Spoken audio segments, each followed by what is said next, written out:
नमस्कार दोस्तों, welcome to Saurath education YouTube channel. मेरा नाम है टेकचंद और आज हम एक करंट का टॉपिक देखेंगे। ये करंटली न्यूज में है। ये टॉपिक हुआ क्या है, इंडिया के अंदर आपको पता होगा कि हमारे पास जो लॉन्चिंग जो पोर्ट है, जो सैटेलाइट लॉन्चिंग जो पोर्ट है, बस दो ही है। कौन सा? एक तो श्रीहरिकोटा में, जहाँ से हम जितने भी सैटेलाइट हमारे मिशन के लॉन्च करते हैं सारे के सारे क्या हरिकोटा से ही, श्रीहरिकोटा से ही हम लॉन्च करते हैं। तो दूसरा अभी बनाने की बात चल रही है कि एक तमिलनाडु के अंदर हम क्या है, एक नया पोर्ट डेवलप करेंगे जिसके अंदर हम जो स्मॉल सैटेलाइट लॉन्च व्हीकल्स हैं उसकी मदद से छोटे जो सैटेलाइट उनको हम अंतरिक्ष में लेके जाएंगे। ठीक है जी। तो ये जो पहला वाला जो लॉन्च पैड था, यहाँ से हमारी दो साइट थी बस, खाली लॉन्चिंग जो साइट्स थी वो दो लॉन्च साइट थी। अभी तीसरी बनाने की बात चल रही है। तो अभी यहाँ पे भी क्या हमारी 3 लॉन्च साइट हो जाएंगी और जो चौथी जो लॉन्च साइट बनने वाली है वो इधर, जिसका तमिलनाडु में जो एक जगह है कोलासेकरपत्तनम करके एक जगह है, उस जगह पे यहाँ से हम SSLV सैटेलाइट की हेल्प से जो छोटे जो सैटेलाइट्स हैं उनको हम अंतरिक्ष में लेके जाएंगे। तो ये एक नया डेवलपमेंट है। अच्छा, इससे बेनिफिट क्या होने वाला है, जो पहले जो हम यहाँ से हम जब कोई भी सैटेलाइट यहाँ से जब लॉन्च करते थे इस जगह से श्रीहरिकोटा से, तो होता क्या था, हमको क्या एक्स्ट्रा फ्यूल की जरूरत पड़ती थी इसको स्ट्रेट नहीं ले जाके, क्योंकि यहाँ पे क्या है एक कंट्री पड़ रही है श्रीलंका। अगर यहाँ से हम डायरेक्ट लेके जाएंगे कोई भी सैटेलाइट को, तो जो भी कोई डेब्रीज वगैरह जो निकलती है उससे सैटेलाइट से, तो यहाँ पे गिर सकती है, तो कंट्री के ऊपर क्या लॉस हो सकता है। इसलिए क्या है, हमको थोड़ा एक्स्ट्रा फ्यूल लगा के इसको एक कर्व्ड बनाना पड़ता था। उसकी वजह से ही हम क्या है कोई भी सैटेलाइट को अंतरिक्ष में लेके जा सकते थे। इससे यहाँ से क्या बेनिफिट होगा, हमको एक्स्ट्रा फ्यूल की जरूरत नहीं पड़ेगी और डायरेक्टली हम इसको लोअर अर्थ ऑर्बिट में लेके जा सकते हैं। ठीक है जी। तो इस कर्व का नाम क्या है, ये इंपॉर्टेंट है। इसको बोलते हैं डॉगलेग मैन्योर। ठीक है। तो जो ये कर्व जो बनता है इसका नाम है डॉगलेग मैन्योर। तो इसकी अभी हमें कोई जरूरत नहीं पड़ेगी। दूसरा हमारा जो क्या बेनिफिट होने वाला है इस लॉन्च पैड के बढ़ने की वजह से, क्या है, जो छोटे जो सैटेलाइट्स हैं उनको हम क्वांटिटी में ज्यादा भेज सकते हैं अंतरिक्ष के अंदर, क्योंकि सबको पता है आजकल क्या है, एक सैटेलाइट की एक रेस लगी हुई है ऑल वर्ल्ड में कि सारे जो छोटे छोटे जो सैटेलाइट्स हैं सभी ऊपर लेके जाएं और उनसे अपना काम करें। तो अभी यहाँ से हमारा जो लॉन्च पैड था, हम SSLV यूज नहीं करते हैं, यहाँ से हम PSLV और GSLV जो दो तरीके के जो हमारे जो सैटेलाइट लॉन्च व्हीकल है उनको हम यूज करते हैं। अभी आपको पता है कि भाई छोटे जो सैटेलाइट है उनका वेट क्या 500 kg तक ही रहता है बस, तो उनके लिए हम PSLV और GSLV का इस्तेमाल नहीं कर सकते हैं। तो इसलिए क्या है, हम एक नया एक पोर्ट बनाएंगे मतलब, तो यहीं से ही हम आगे चल के अपने लॉन्चिंग जितने भी सैटेलाइट लॉन्च करने होंगे यहीं से ही करेंगे डायरेक्ट। ठीक है। तो ये न्यूज़ में था। अभी रिसेंटली इसरो ने इसको बोला है कि हम क्या है 20 से 25 सैटेलाइट इस जगह से हम लॉन्च कर सकते हैं। इसरो चेयरमैन ने बोला ये बात। ठीक है। ये हिंदू की जो कटिंग है ये आप देख सकते हैं। अभी करंट स्टेटस क्या है सैटेलाइट का, श्रीहरिकोटा से जैसा कि मैंने बोला एक पोर्ट हमारा वहाँ है, दूसरा पोर्ट हमारा जो बन जाएगा अभी तमिलनाडु के अंदर।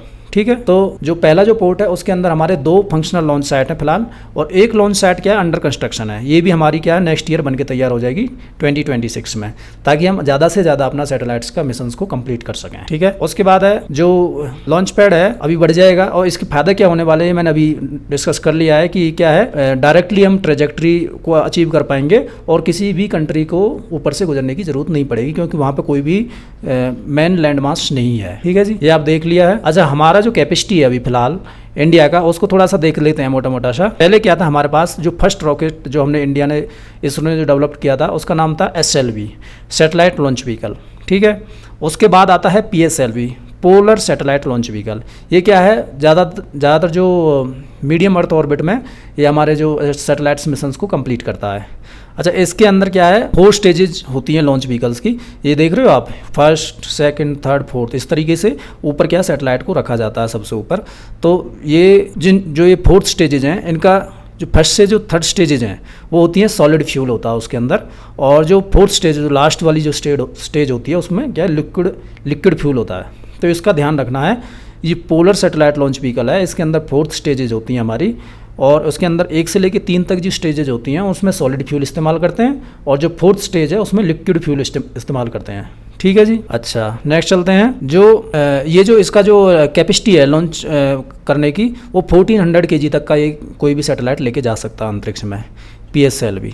ठीक है। और ये लोअर अर्थ ऑर्बिट में और मीडियम अर्थ ऑर्बिट में ही अपना लेके जा सकता है कोई भी। इसके द्वारा जो हमारे जो मेजर जो मिशंस हैं वो है चंद्रयान 1 2008 में जो किया था, और मार्स ऑर्बिटर जो स्पेस क्राफ्ट है 2013 में, इसी के हेल्प से करते हैं। हम ज़्यादातर जो यूज करते हैं PSLV का यूज करते हैं। अदरवाइज अगर कोई बड़ा सैटेलाइट है, हैवी सैटेलाइट है, उसको ले जाना हो तो हम क्या है GSLV का यूज करते हैं। तो PSLV हो गया, एक GSLV है। GSLV के अंदर की कितनी स्टेजेज होती हैं, 3 स्टेजेज होती हैं, जिसके अंदर जो स्टेजेस के बारे में देख लेते हैं। दो सॉलिड स्टेज होती हैं और एक क्या होती है, लिक्विड एंड क्रायोजेनिक स्टेज बोलते हैं। जो इसके अंदर क्या है, जीएसएलवी के अंदर सिर्फ 3 स्टेज होती हैं और पीएसएलवी के अंदर याद रखना 4 स्टेजेज होती हैं। ठीक है, 3 सॉलिड और लास्ट वाली क्या है, लिक्विड। और जीएसएलवी के अंदर क्या है, 2 सॉलिड और लास्ट वाली क्या है, क्रायोजेनिक स्टेज बोलते हैं। जीएसएलवी का जो एक अपडेटेड वर्जन आया मार्क 3 करके, जीएसएलवी मार्क 3, ये आजकल हम सबसे ज़्यादा यूज कर रहे हैं जीएसएलवी का। ये क्या है, इसकी जो कैपेसिटी है, ये 4000 किलोग्राम तक के जो सैटेलाइट्स हैं उनको क्या है, जियो स्टेशनरी अर्थ ऑर्बिट में लेके जा सकता है। और 8000 जो किलोग्राम के जो पेलोड के हो, ये लोअर अर्थ ऑर्बिट में प्लेस कर सकता है। तो इसकी कैपेसिटी आप देख सकते हो। ये हैवी से हैवी जो सैटेलाइट्स को भी अंतरिक्ष में लेके जा सकता है। अभी जो मैं बात कर रहा था स्मॉल सैटेलाइट लॉन्च व्हीकल, ये है हमारा जो हम डेवलप कर रहे हैं अभी फिलहाल। और इसकी जो कैपेसिटी होगी 500 kg तक की पेलोड कैपेसिटी होगी। ठीक है, और ये हमेशा लोअर अर्थ ऑर्बिट में ही अपना जो भी सैटेलाइट को प्लेस कर सकता है। ठीक है, तो इसी को ही हम सबसे ज़्यादा आजकल क्या है यूज करने वाले हैं। जो अभी मैंने बताया था, तमिलनाडु का जो ये पोर्ट है, इधर से ही हम क्या है पूरा का पूरा लॉन्च वगैरह देखेंगे इसका SSLV के थ्रू। और जितने भी छोटे सैटेलाइट हैं उनको अंतरिक्ष में लेके जाएंगे। अर्थ जो ऑर्बिट होते हैं वो कई तरीके के होते हैं।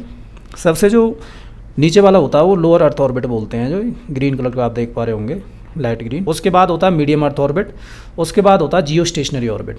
जियो स्टेशनरी नाम से पता चल रहा है कि ये क्या स्टेबल होता है। जैसे मान के चलो हमको इंडिया को कवर करना है, तो एक जगह से हम क्या है एक लोकेशन में इसको पूरा सेट कर देंगे और ये अर्थ के साथ साथ घूमता रहेगा। एक स्टेबल पोजीशन में ही रहेगा कि हमेशा इंडिया का पूरा डेटा वगैरह हमको प्रोवाइड करता रहे। इस तरीके के एक पोलर ऑर्बिट भी होता है जो पोल्स को कवर करता है डायरेक्टली। ठीक है, इस तरीके से ऑर्बिट्स वर्क करते हैं हमारे। आज के टॉपिक में इतना ही। थैंक यू, जय हिंद।